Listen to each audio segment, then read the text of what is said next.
నమస్తే, నేను మీ రాజశేఖర్. ఇక వార్తల్లోకి వెళ్తే మొత్తానికి వెలుగు దినపత్రికలో ముందుగా చూద్దాం. ఇక సర్కారు సొమ్ముతో కొనతం దిలీప్ షికారు చేస్తూ ఉన్నాడట. గత బీఆర్ఎస్ ప్రభుత్వంలో డిజిటల్ మీడియా డైరెక్టర్ హోదా 2016-23 వరకు విదేశీ పర్యటనల పేరుతో 18.45 కోట్లు ఖర్చు చేసినాడంట. ఇందులో ఎన్నికల ఏడాదైనటువంటి 2023లోనే 13.85 కోట్లు వ్యయం అంటే చెప్తున్నటువంటి అంశం. ఇక ఆర్టీఐ సమాచారంతో బయటకు వచ్చినటువంటి భాగవతమట. గత బీఆర్ఎస్ సర్కార్లో నంబర్ 2గా ఉన్నటువంటి నేత అనుచరుడిగా దిలీప్కు గుర్తింపు అని చెప్తున్నటువంటి అంశం. ఇకపోతే స్పీకర్కు ఆదేశాలు ఇవ్వొచ్చా? పార్టీ ఫిరాయింపుల వ్యవహారంలో ఈ అంశంపై మాత్రమే వాదనలు వింటున్నాం అంటూ సుప్రీంకోర్టు చెప్తున్నటువంటి అంశం. ఎంత టైంలో స్పీకర్ నిర్ణయం తీసుకోవాలనేది గత తీర్పులో స్పష్టంగా లేదు. ఉన్నత ధర్మాసనాల తీర్పులను కూడా ఎలా తిరిగి రాయగలం అని ప్రశ్న. ఇక స్పీకర్ తేల్చే వరకు కోర్టులు మొత్తానికి జోక్యం చేసుకోరాదని కూడా అసెంబ్లీ సెక్రటరీ మొత్తానికి అఫిడవిట్ దాఖలు చేసినటువంటి అంశం. ఇకపోతే మంత్రివర్గ విస్తరణ, ఇక ముగ్గురికో నలుగురికో మంత్రి పదవులు ఇవ్వబోతురట. వాటికి సంబంధించి ఇక 3వ తారీఖున మొత్తానికి ముహూర్తం ఖరారు చేసినటువంటి ముఖ్యమంత్రి రేవంత్ రెడ్డి. ముహూర్తం ఏప్రిల్ 3న మొత్తానికి ఖరారైపోయింది. మంత్రివర్గ విస్తరణకు తేదీ ఖరారైపోయినటువంటి అంశం. ఇక ఇద్దరు రెడ్లంట, ఇద్దరు బీసీలు, ఒక ఎస్సీకి ఛాన్స్ ఇచ్చేటువంటి అవకాశం ఉంది. మంత్రి పదవులతో పాటే డిప్యూటీ స్పీకర్, చీఫ్ విప్ ఇక పదవులు కూడా భర్తీ అయిపోతాయంట. మొత్తానికి సామాజిక సమీకరణాల ఆధారంగా ఎంపిక. ఇక గతంలో ఇచ్చిన హామీల ప్రాతినిధ్యం లేనటువంటి జిల్లాలను కూడా పరిగణలోనికి తీసుకున్నటువంటి హైకమాండ్ ఇప్పటికే ఆయా నేతలకు సంకేతాలు కూడా పంపిరటం. మొత్తానికి 3వ తారీఖున ముహూర్తం పెట్టబోతున్నారు. నామినేటెడ్ పోస్టులు కూడా ఇవ్వబోతారేమో ఆ రోజు. ఇక లంబాడాలకు డిప్యూటీ స్పీకర్ పదవిని కూడా ఇచ్చే అవకాశం ఉందట. వివిధ సామాజిక సమీకరణాల వల్ల మంత్రివర్గంలో చోటు దక్కనటువంటి వాళ్లకు ఇంచుమించు అదే స్థాయిలో పదవులు ఇచ్చి గౌరవించాలని కూడా హైకమాండ్ నిర్ణయించింది. ఈ క్రమంలోనే మంత్రి పదవులతో పాటే ఇక డిప్యూటీ స్పీకర్, చీఫ్ విప్ పదవులను కూడా భర్తీ చేయనున్నట్టు తెలుస్తున్నది. ఇక ఎస్టీ కోటాలో ఆదివాసీల నుంచి సీతక్క మంత్రివర్గంలో ఉండగా ఇక లంబాడాలకు మొత్తానికి డిప్యూటీ స్పీకర్ పదవి ఇవ్వాలని కూడా హైకమాండ్ నిర్ణయించినట్టు తెలుస్తున్నది. ఇక ఈ కోటాలో ఉమ్మడి నల్గొండ జిల్లాకు చెందినటువంటి దేవరకొండ ఎమ్మెల్యే బాలు నాయక్ పేరు దాదాపు ఖాయంగా కనిపిస్తున్నది. ఇక మాదిగ సామాజిక వర్గం లేదంటే బీసీలో మంత్రి పదవి రానిటువంటి మరో సామాజిక వర్గానికి చీఫ్ విప్ పదవి ఇవ్వనున్నట్టు కూడా పార్టీలో మొత్తానికి చర్చ జరుగుతున్నటువంటి అంశం. ఇక్కడ రెడ్లకు 2 మంత్రి పదవులు, ఆల్రెడీ రెడ్లకు మంత్రి పదవులు మస్తుగానే ఉన్నాయి. ఈ ఉన్న 5 పదవులల్లో ఇద్దరికి రెడ్లకి 2 బీసీలకు 2, ఒకటి ఎస్సీకి ఆల్రెడీ మంత్రి సీతక్కకి ఇచ్చినారంట. ఇక ఇంకొకటి ఎస్సీకి ఛాన్స్ ఇచ్చేటువంటి అవకాశం ఉందని చెప్తున్నటువంటి అంశం. ఇకపోతే రెడ్లకు మళ్ళీ ఎందుకు ఇచ్చుడు? వీడికే రెడ్లు మంత్రులుగా ఉన్నారు. ముఖ్యమంత్రి ఆయన్నేనా, బట్టి మన ఉత్తమ్ కుమార్ ఆయన్నేనా, కోమటిరెడ్డి ఆయన్నేనా? ఇక మరి ఇంకా మల్లారెడ్డిలకు మంత్రి పదవులు ఎందుకు? బీసీలకే పెద్ద పీటేస్తా అని చెప్పి రేవంత్ రెడ్డి. మరి ఉన్న మంత్రి పదవులు బీసీలకు ఇస్తే అయిపోద్ది కదా. ఇక రాష్ట్ర మంత్రివర్గ విస్తరణకు ముహూర్తం ఖరారైంది. వచ్చే నెల 3న క్యాబినెట్ విస్తరణ జరగనుంది. ఇక 4 లేదా 5గురికి మంత్రివర్గంలో చోటు దక్కనున్నట్టు కూడా తెలుస్తున్నది. అలాగే మంత్రి పదవులతో పాటే డిప్యూటీ స్పీకర్, చీఫ్ విప్లను కూడా భర్తీ చేయనున్నట్టు తెలిసింది. ఇక మంత్రి పదవి ఆశించి రానోళ్లకు ఈ 2 పదవులు అప్పగిస్తారని కూడా సమాచారం. క్యాబినెట్ విస్తరణపై ఇక సోమవారం ఢిల్లీలో కాంగ్రెస్ హైకమాండ్ తుది కసరత్తు పూర్తి చేసింది. మంగళవారం డిప్యూటీ స్పీకర్, చీఫ్ విప్ పదవులపైన కూడా క్లారిటీ వచ్చిందని ఆ తర్వాతే సీఎం రేవంత్ రెడ్డి ఢిల్లీ నుంచి హైదరాబాద్కు తిరిగి వచ్చారని కూడా కాంగ్రెస్ వర్గాలు పేర్కొన్నాయి. రేవంత్ రెడ్డికి తెలుసు ఎవరికి ఇవ్వాలి, ఎవరికి ఇవ్వద్దు అనేది. మంత్రి పదవులు ఆయనకు తెలుసు. బీసీలకు ఇవ్వాలన్నా, మరి రెడ్డిలకు ఇవ్వాలన్నా, ఎస్సీలకు ఇవ్వాలన్నా, ఇవన్నీ ఆయనకు తెలుసు. ఆల్రెడీ కమ్మలో రాసుకొని ఢిల్లీకి పోతాడు. ఇక వీళ్ళ దగ్గర మనకు పేరు ఖరాబ్ కావద్దని కమ్మలో రాసుకొని ఢిల్లీకి పోయి రాహుల్ గాంధీ మీద నెట్టేటువంటి ప్రయత్నం. అంటే ఈ పేర్లన్నీ రాహుల్ గాంధీ అనౌన్స్ చేసిండు. వీళ్ళు రాహుల్ గాంధీ చెప్పిన వాళ్ళకే మేము మంత్రి పదవులు ఇస్తున్నాం అనేటువంటి ఆలోచనతో ఢిల్లీకి పోయి అక్కడ ముహూర్తాలు చేసుకొని వస్తాడు అన్నట్టు. ఇక క్యాబినెట్ విస్తరణపై సోమవారం ఢిల్లీలో కాంగ్రెస్ హైకమాండ్ తుది కసరత్తు పూర్తి చేసిందంటూ మంగళవారం డిప్యూటీ స్పీకర్, చీఫ్ విప్ పదవులపైన క్లారిటీ వచ్చిందని ఆ తర్వాతే ఇక సీఎం రేవంత్ రెడ్డి ఢిల్లీ నుంచి హైదరాబాద్కు తిరిగి వచ్చారని కూడా కాంగ్రెస్ వర్గాలు పేర్కొన్నాయి. అక్కడ మంచి తుది తీర్పు వచ్చినాకనే కాంగ్రెస్ మన రేవంత్ రెడ్డి ఢిల్లీ నుండి హైదరాబాద్కు తిరిగి వచ్చిందట. లేకపోతే అక్కడనే ఉండేటోడు అటో ఇటో తెలుసుకునే బయటకు వచ్చేటోడేమో. ఇక క్యాబినెట్ విస్తరణలో సామాజిక సమీకరణాలకు మొత్తానికి హైకమాండ్ పెద్దపీట వేసినట్టు కూడా తెలిసింది. అలాగే గతంలో నేతలకు ఇచ్చినటువంటి హామీలను పరిగణలోకి తీసుకోవడంతో పాటు ఇప్పటి వరకు కూడా మంత్రివర్గంలో ప్రాతినిధ్యం లేని జిల్లాలకు ప్రాధాన్యం ఇచ్చినట్టు కూడా సమాచారం. ఈ క్రమంలో పదవులు దక్కనున్నటువంటి నేతలకు హైకమాండ్ ఇప్పటికే సంకేతాలు పంపినట్టు కూడా పార్టీ వర్గాల్లో చర్చ జరుగుతున్నది. ఇక బీసీల నుంచి 3 పేర్లు మొత్తానికి వినబడతా ఉన్నాయంట. మంత్రి పదవుల్లో 2 రెడ్లకు, 2 బీసీలకు, 1 ఎస్సీలకు ఇవ్వాలని కూడా హైకమాండ్ నిర్ణయించినట్టు తెలుస్తుంది. రెడ్డి సామాజిక వర్గం కోటాలో నిజామాబాద్ జిల్లా బోధన ఎమ్మెల్యే సుదర్శన్ రెడ్డి, నల్గొండ జిల్లా మునుగోడు ఎమ్మెల్యే కోమటిరెడ్డి రాజగోపాల్ రెడ్డి ఇక పేర్లు మొత్తానికి వినిపిస్తున్నాయి. ఉమ్మడి నిజామాబాద్ జిల్లాకు మంత్రివర్గంలో ఇప్పటి వరకు ప్రాతినిధ్యం లేకపోవడం, ఆ జిల్లాలో సుదర్శన్ రెడ్డి ఇక సీనియర్ నేత కావడంతో ఆయనకు మంత్రి పదవి దాదాపు ఖాయమైందే అని ప్రచారం జరుగుతున్నటువంటి అంశం. ఇక మొత్తానికి సురేందర్ రెడ్డి అనేటువంటి సుదర్శన్ రెడ్డికి ఇక మంత్రి పదవికి ఖాయం అయిపోయిందంట. ఇకపోతే 4 ఎకరాల వరకు రైతు భరోసా పూర్తయిందా? పూర్తి చేస్తారా? పూర్తి అవుతుందా? మరి 3 ఎకరాల వరకే రైతు భరోసా పూర్తయింది, మరి 4 ఎకరాల వరకు రైతు భరోసా పూర్తయిందని చెప్తున్నారు. మరి ఎవరికన్నా పడ్డదా రైతు భరోసా? పూర్తిగా పడితే పడ్డదని చెప్పుర్రు, లేకపోతే లేదని చెప్పుర్రు. ఎందుకంటే ఇక్కడ కాంగ్రెస్ ప్రభుత్వం రేవంత్ రెడ్డి మరి మేమందరికీ రైతు భరోసా వేస్తున్నాం, రైతు భరోసా అందరికీ క్లియర్ అయిపోయింది అన్నట్టుగా చెప్తా ఉన్నాడు.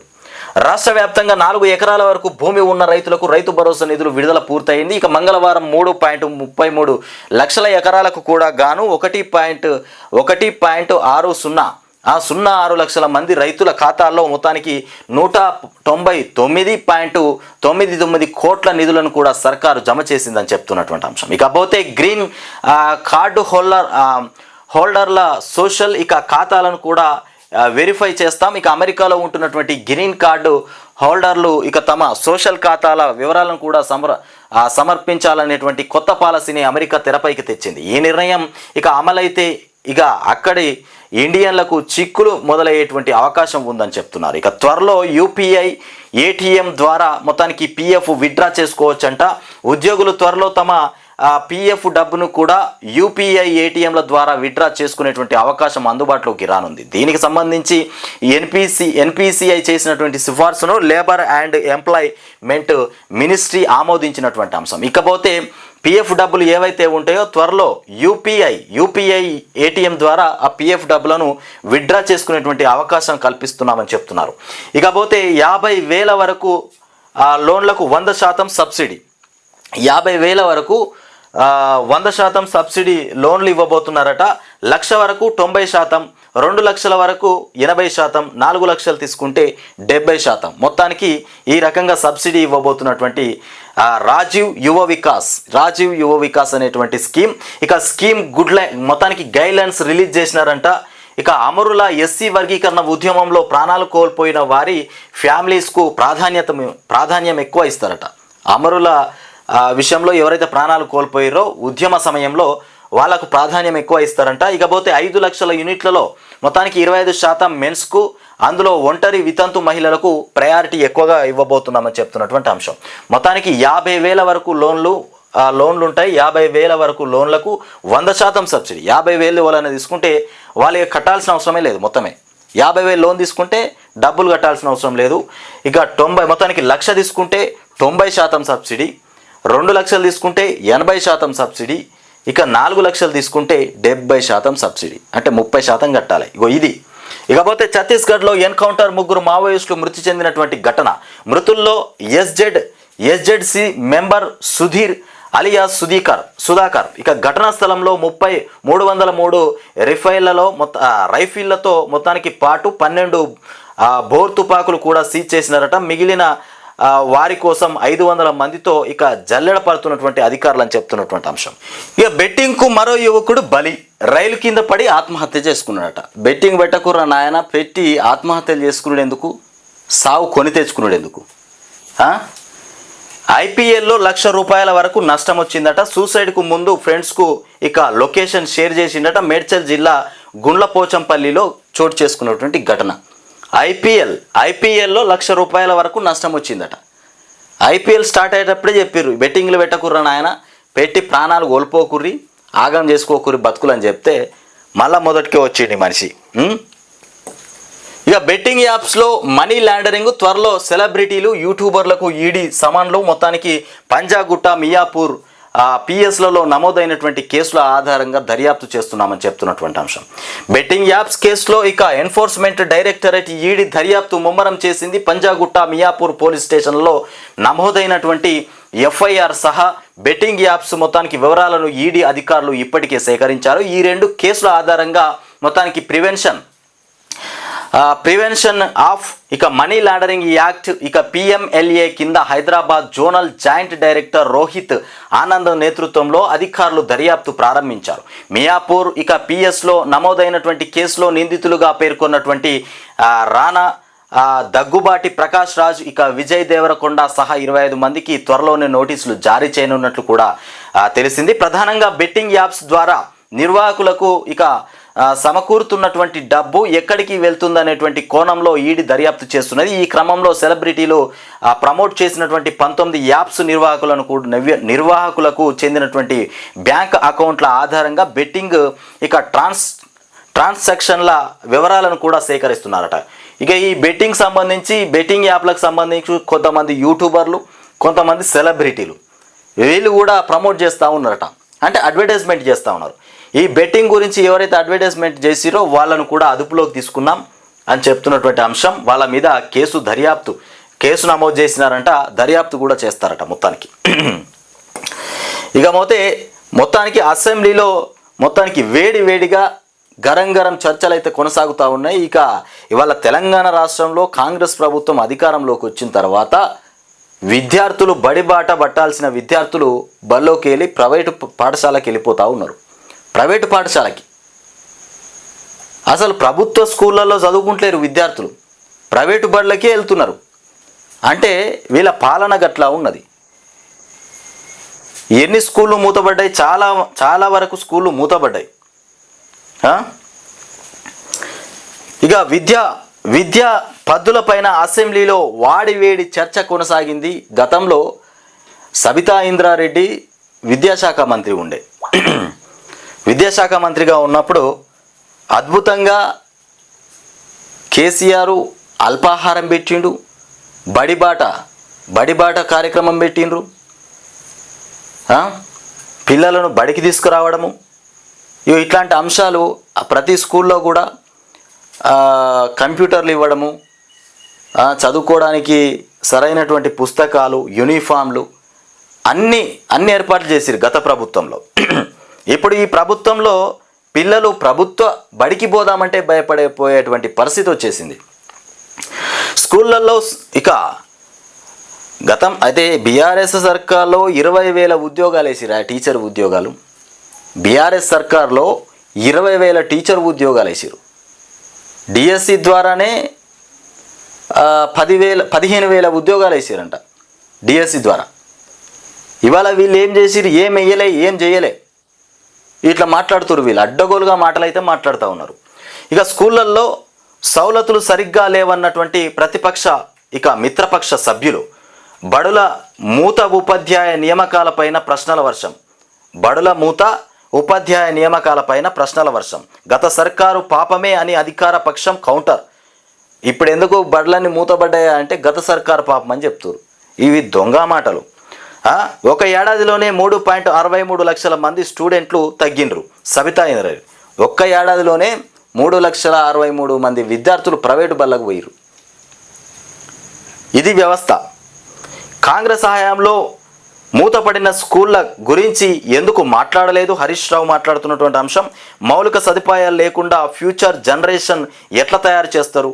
అక్బరుద్దీన్ మొత్తానికి ఫ్రస్ట్రేషన్లో మాట్లాడుతున్నారంటూ మంత్రి శ్రీధర్ బాబు మాట్లాడుతుండు.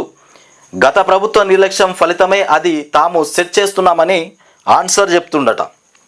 గత ప్రభుత్వ వైఫల్యమే ఇప్పుడు మేము దాన్ని సెట్ చేస్తూ ఉన్నాం, మేము దాన్ని క్లియర్ చేస్తున్నాం. అక్బరుద్దీన్ మాట్లాడితే అక్బరుద్దీన్ మీద ఎగిసిపడాలి, సబితా ఇంద్రారెడ్డి మాట్లాడితే సబితా ఇంద్రారెడ్డి మీద, హరీష్ రావు మాట్లాడితే హరీష్ రావు మీద. ఏందా పాలన చక్కగా లేదని ఇవ్వాలని అడిగితే వాళ్ళ మీద చిందులేసేటువంటి కార్యక్రమం అసెంబ్లీలో చేస్తున్నారు ఇవాళ కాంగ్రెస్లో ఉన్నటువంటి మంత్రులు, ఎమ్మెల్యేలు. నిమ్స్లో రోబోటిక్ కిడ్నీ మార్పిడి, 33 ఏళ్ల యువకుడికి విజయవంతంగా సర్జరీ చేసినారట. దక్షిణాదిన సర్కారు దవాఖానాలో ఇదే తొలిసారైనటువంటి చికిత్స. ఇకపోతే ఆరోగ్యశ్రీలోనే ఉచితంగా మొత్తానికి ఆ ట్రాన్స్ప్లాంటేషన్ జరిగిందంట. ఇకపోతే ఎల్ఆర్ఎస్కు గ్రీవెన్స్ పట్టించుకుంటలే, ఎల్ఆర్ఎస్ గ్రీవెన్స్ పట్టించుకుంటలే. ఇక మొత్తానికి ప్లాట్ నంబర్ లేకుండానే కొందరికి ఇంటిమేషన్ లెటర్లు కూడా వచ్చినాయట. అప్లై చేసిన టైంలో దొరికినటువంటి తప్పుల సవరణకు నో ఛాన్స్. ఇక పోర్టల్లో గ్రీవెన్స్ రైజ్ చేసినటువంటి పరిష్కారం కాని సమస్యలు. ఇక టౌన్ ప్లానింగ్ ఆఫీసర్లు స్పందించడం లేదంటున్న పబ్లిక్. 25% రాయితీకి ఇంకా 5 రోజులే గడువు ఉంది. ఈ ఎల్ఆర్ఎస్ కట్టుకోని వల్ల ఉంటే క్రమబద్ధీకరణ చేసుకోరు తొందరగా. ప్రభుత్వం మంచిగా 25% రాయితీ కూడా ప్రకటించినామని చెప్తుంది. తొందరగా కట్టుకుంటే బాగుంటుంది. ప్లాట్ నెంబర్ లేకుండానే కొందరి ఇంటిమేషన్ లెటర్లు కూడా ఇచ్చినారంట. ప్లాట్ నెంబర్ లేకుండా ఇంటిమేషన్ లెటర్లు ఎట్లా ఇచ్చిర్రు మరి? ఇక ఎస్ఎల్బిసి టన్నల్లో మరో డెడ్ బాడీ లభ్యమైపోయింది. డెడ్ బాడీలు కనబడతలేవు, ఎటు పోయారు మరి? వాళ్ళ వెతుకులాట జరుగుతుందా లేదా అంటే మొన్న ఒక 10 రోజుల కింద ఒక డెడ్ బాడీ దొరికింది, నిన్ననో ఏమో ఇంకొకటి దొరికింది. ఇంకా 6 డెడ్ బాడీలు దొరకాలి. ఏం లేదన్నా ఇంకా 6 డెడ్ బాడీలు దొరకాలి. తెలంగాణకు బీవైడి మొత్తానికి భారీ పెట్టుబడుల ప్రణాళిక. హైదరాబాద్ సమీపంలో విద్యుత్ కార్ల యూనిట్. ఇక తెలంగాణకు భారీ పెట్టుబడులతోని విద్యుత్ కార్ల పెట్టుబడులు వస్తూ ఉన్నాయట. మరి ఇది రేవంత్ రెడ్డి ఫలితమా మరి కేసీఆర్ ఫలితమా? ఇక స్పీకర్కు హైకోర్టు మొత్తానికి గడువు విధించవచ్చా? స్పీకర్కు హైకోర్టు గడువు విధించవచ్చా? ఈ అంశాన్ని మొత్తానికి నిర్ధారించడం వరకే మేం పరిమితం. ఇక ఎమ్మెల్యేల అనర్హత పిటిషన్లపైన జస్టిస్ బిఆర్ గవాయి. ఒక పార్టీ ఎమ్మెల్యే మరో పార్టీ నుంచి లోక్సభకు పోటీ చేయడం పైన నిర్ణయం తీసుకోవాల్సింది శాసనసభ పతేనని కూడా వ్యాఖ్య. కోర్టుల చేతులు కట్టేయలేరన్నటువంటి ప్రాథమిక అభిప్రాయానికి వచ్చినట్లు వెల్లడి. ఇకపోతే సన్న బియ్యం ధరలు దిగొస్తున్నాయట. ఇక గవర్నమెంట్ సన్న బియ్యం పంపిణీ చేస్తామని చెప్పగానే సన్న బియ్యం ధరలు దిగొస్తున్నాయని చెప్తారు. మొన్నటిదాకా అడ్డగోలుగా పెంచారు రేట్లు. సన్న బియ్యం వాళ్ళని కొనుక్కొచ్చుకుందామంటే పరిస్థితి బాగలేదు, ఇప్పుడు తగ్గిపోయినాయని చెప్తారు. హోల్సేల్లో కిలకు 10 నుంచి 15 రూపాయలు తగ్గినాయంట. రాష్ట్రంలో సన్నాల సాగు భారీగా పెరగడమే కారణమని చెప్తారు. ఇప్పుడు 500 బోనస్తో సానుకూల ప్రభావం. 500 బోనస్ ఇస్తామని చెప్పేసరికల్లా రైతులంతా సన్నాలకే మొగ్గు చూపిరట. ఆ సన్నాలు బండియడం వల్లనే ఇవాళ ఈ రకంగా సన్న బియ్యం ప్రజలకు వస్తున్నాయంట. రేట్లు కూడా తగ్గిపోయినాయని చెప్తారు. రేషన్ షాపుల్లో ఇప్పటి నుండి సన్న బియ్యమే ఇస్తారట.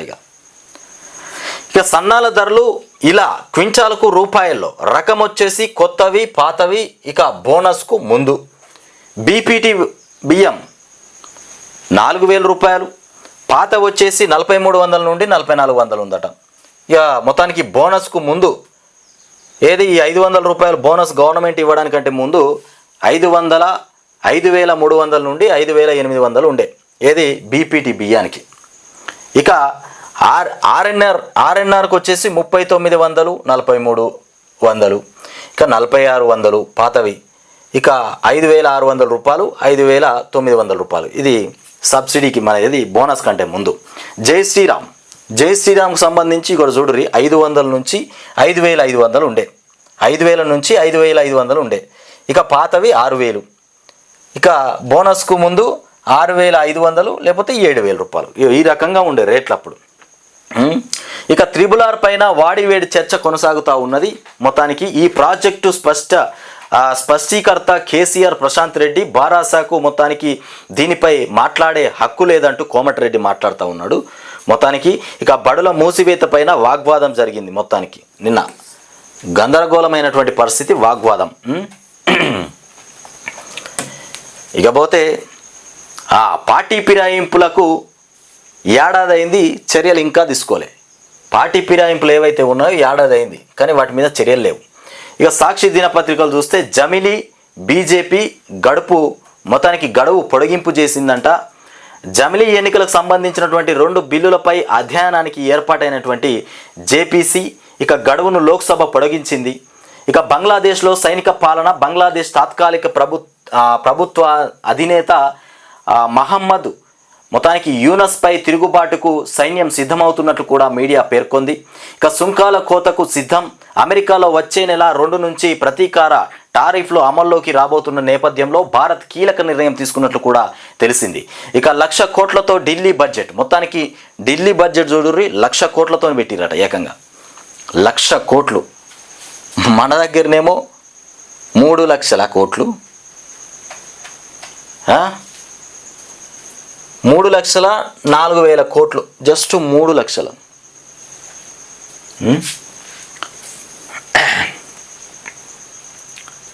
ఇకపోతే ఢిల్లీలో బీజేపీ ప్రభుత్వం తమ తొలి బడ్జెట్ను అసెంబ్లీలో ప్రవేశపెట్టింది. మొత్తం బడ్జెట్ విలువ వచ్చేసి 1,00,000 కోట్లు కావడం విశేషం. ఇక న్యూస్ రీల్ చేనేతకు తెలంగాణ లేబుల్ మొత్తానికి. ఇకపోతే వార్షికోత్సవం చేసుకుంటున్నారా? బీఆర్ఎస్ ఎమ్మెల్యేల పార్టీ ఫిరాయింపులపైన సుప్రీంకోర్టు వ్యాఖ్యలు, చర్యలకు ఇంకెంత సమయం కావాలన్న ధర్మాసనం. ఇప్పటికి ఏడాది అంటే ఇక పార్టీ ఫిరాయింపులకు వార్షికోత్సవం అయ్యిందా అన్న జస్టిస్ గవాయ్. మొత్తానికి పదవీకాలం పూర్తయ్యే వరకు వేచి చూడటం మొత్తానికి రీజనబుల్ టైం అవుతుందా అని కూడా ప్రశ్న. మీరు అడిగే సమయానికి ఒక నిర్దేశిత గడువు అనేది ఉండదా అని కూడా నిలదీత. ఇక కేసును ఆలస్యం చేసేందుకు డీలే టాక్టిక్స్, మొత్తానికి టాక్టిక్స్ ఉపయోగించవద్దని కూడా వ్యాఖ్య. అయినా తాము ఈ కేసు మెరిట్స్లోకి వెళ్ళడం లేదని కూడా స్పష్టీకరణ. ఇక 3న ముహూర్తం. క్యాబినెట్కి సంబంధించి 3వ తారీఖున మంత్రివర్గ విస్తరణ జరగబోతుంది. ఇక 6 కేటగిరీల్లో యువ వికాసం వస్తుందట. ఇక ఈసారి గేట్ వాల్స్లు, మొత్తానికి ఈసారి గేట్ వాల్స్లు అంటూ ట్రయల్ రన్ చేస్తుండగా పడిపోయినటువంటి వైనం. దేవాదుల నీటి విడుదలకు మళ్ళీ బ్రేక్. ఇక నీళ్లు ఎత్తిపోయడానికి ఆటంకం. ఆస్ట్రియా వెళ్ళిపోయినటువంటి ఇంజనీర్లు బృందం ఇక మళ్ళీ వారొచ్చి మరమ్మతులు చేస్తేనే నీటి విడుదల కొనసాగుతుందట. వాళ్ళు వెళ్ళిపోయారట ఇంజనీర్లు. నీళ్లు ఎత్తిపోయడానికి ఆటంకం. ఆస్ట్రియా వెళ్ళిపోయినటువంటి ఇంజనీర్లు వాళ్ళు వస్తే కానీ ఈ నీళ్ళు ఎత్తిపోసేటువంటి పరిస్థితి లేదు ఇప్పుడు. ఇక చేవెళ్ళ రోడ్డు విస్తరణకు బ్రేక్ పడిందట. చేవెళ్ళ రోడ్డు విస్తరణకు బ్రేక్. మర్రి చెట్లకు అభయం ఇచ్చే వరకు విస్తరణ వద్దు. ఈ మర్రి చెట్లన్నీ తీసేయాలి కావచ్చు. ఆ తీసేస్తేనే ఆ రోడ్డు వేస్తారేమో. జాతీయ హరిత ట్రిబ్యునల్ తీర్పు. పర్యావరణ ప్రభావ అంచనా నివేదిక శాస్త్రీయంగా లేదని అసంతృప్తి. మళ్ళీ నిపుణులతో శాస్త్రీయ పద్ధతిలో అధ్యయనం చేసి నివేదించాలని కూడా ఆదేశించారట మొత్తానికి. ఇక బీమా లేదు. 10 ఏళ్లుగా పంటల బీమా పైన ప్రభుత్వాలు పిల్లి మొగ్గలేస్తూ ఉన్నాయి. ప్రధానమంత్రి ఫసల్ బీమాలో చేరనటువంటి బీఆర్ఎస్ సర్కార్. ఇక పంటల బీమా హామీని పట్టించుకునే రేవంత్ ప్రభుత్వం. ఇక ప్రకృతి వైపరీత్యాలతో నష్టపోతున్నటువంటి రైతులకు ఇక నిరాశ దక్కిందట. ఇక సర్కార్ దయతలిచి ఇచ్చే పరిహారమే గతి అని చెప్తున్నటువంటి అంశం. ఇక సొరంగంలో మరో మృతదేహం లభ్యమైపోయింది. కన్వేయర్ బెల్ట్ సమీపంలో మొత్తానికి చేపట్టిన తవ్వకాల్లో గుర్తింపు. మృతుడు జేపీ కంపెనీకి చెందినటువంటి ప్రాజెక్టు ఇంజనీర్ మనోజ్ కుమార్గా నిర్ధారణ. మృతుడి కుటుంబానికి 25 లక్షల ఎగ్జిగ్రేషియా చెక్కు కూడా అందజేసినారంట. శ్రీశైలం ఎడమగట్టు కాలువ ఎస్ఎల్బీసీ సొరంగం ప్రమాదంలో శిథిలాల కింద కూరుకుపోయిన వారిలో మరొకరి మృతదేహం మంగళవారం లభ్యమైంది. మనోజ్ కుమార్ ఇక్కడ చూడండి, ఈయననే దొరికిండా. ఆయన 50 సంవత్సరాలు ఉన్నాడంట వ్యక్తి. అదిగో భద్రాద్రి గౌతమ ఇదిగో చూడండి. భద్రాచలం ఆలయ నూతన డిజైన్లను విడుదల చేసినటువంటి ప్రభుత్వం. క్షేత్ర అభివృద్ధి దిశగా తొలి అడుగు. 3 మాడవీధుల విస్తరణలో మొత్తానికి నిర్వాసితుల పరిహారం కోసం 34 కోట్లు విడుదల చేసిరట భద్రాచలానికి సంబంధించి. దంతేవాడ బీజాపూర్లో ఎన్కౌంటర్, 3 మావోయిస్టులు మృతి. ఇది మనం ఇంతకుముందు చూసినటువంటి వార్త. ఇకపోతే పార్టీ ఫిరాయింపులకు ఏడాదైనా చర్యలు తీసుకోవట్లేదు. ఎమ్మెల్యేలపైన అనర్హత విషయంలో ఆలస్యం ఎందుకు? ఇక రీజనబుల్ టైం అంటే 5 ఏళ్ల కాల పరిమిత. ఇక స్పీకర్పై తీవ్ర అసంతృప్తి వ్యక్తం చేసినటువంటి సుప్రీంకోర్టు. ఫిరాయింపులపై సుదీర్ఘ వాదనలు వినిపించిన బీఆర్ఎస్ తరపు న్యాయవాది మొత్తానికి ఆర్యమ సుందరం. ఇక సుందరం వాదనలతో మొత్తానికి పలుమార్లు ఏకీభవించినటువంటి ధర్మాసనం ఇక కోర్టు సమయానికి వృధా చేసేటువంటి ప్రయత్నాలు చేయొద్దంటూ చేసే ప్రయత్నాలు చేయొద్దంటూ స్పీకర్ ఫిరాయింపు ఎమ్మెల్యేల తరపు లాయర్లపైన సీరియస్ అయినారంట. ఏప్రిల్ 2న స్పీకర్ తరపు న్యాయవాదుల వాదనలు కూడా ప్రతివాదుల వాదనల అనంతరం ఇక స్పీకర్ వ్యవస్థపై మొత్తానికి ఓ ల్యాండ్ మార్కు తీర్పు వచ్చే అవకాశం ఉందని చెప్తున్నటువంటి అంశం. ఇక అప్పులపైన మొత్తానికి సర్కార్ తప్పుడు లెక్కలు చెప్పిందట. రాష్ట్రాల అప్పులు బయట పెట్టినటువంటి కేంద్రం ఇప్పుడు ఉన్నటువంటి సర్కార్ మొత్తం తప్పుడు లెక్కలు చెప్పిందట. అప్పుల్లో 24వ స్థానంలో తెలంగాణ ఉందట. రేవంత్ తెచ్చిన అప్పు 1.50 కోట్లు, 1,50,000 కోట్లు కలిపి రాష్ట్ర అప్పు వచ్చేసి 4.42 లక్షల కోట్లే. మొత్తం అంతా కలుపుకుంటే రాష్ట్రంలో ఉన్నటువంటి అప్పు 4.42 లక్షల కోట్లేనట. అంటే 4,42,000 కోట్లు ఉన్నదన్నట్టు. ఇక బీఆర్ఎస్ 7 లక్షల కోట్లు అప్పు చేసిందని ఇక ఇన్నాళ్ళు తప్పుడు ప్రచారం చేసిన రేవంత్ ఇప్పుడు లెక్కలతో సహా బయటపడ్డ సర్కార్ బండారం బయటపడ్డది. 4,42,000 రూపాయలు అప్పు ఉంటే ఇక రేవంత్ రెడ్డి 7 లక్షల అప్పు చేసిండు గత కేసీఆర్ అని చెప్పిండు.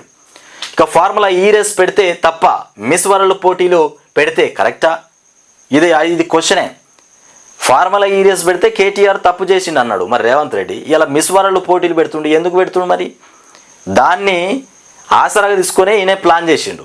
కేటీఆర్ చేసిన ప్లాన్ ప్రకారమే ఈయన ప్లాన్ చేసి, ఈయనకి అసలు తెలియదు ఈ మిస్ వరల్డ్ పోటీ, ఈ కథలు ఇవన్నీ ఆయనకు తెలియదు. అది ఎట్లా పెట్టిరు దాని ప్రకారమే ఇది పెడదాం అనుకున్నాడు. డబ్బులు సంపాదించే ప్రయత్నం చేద్దాం అనుకున్నాడు. మరి 50,000 కోట్ల రూపాయలు కేటీఆర్ ఏదో తీసుకుపోయిండు, బయట దేశాలకు పంపించిండు 50,000 కోట్లని. మొత్తం దాని మీద నానా హంగామా చేసిండు. మరి ఇవాళ రేవంత్ రెడ్డి ఏం మాట్లాడతాడు? మిస్ వరల్డ్ పోటీలకు 54 కోట్లట.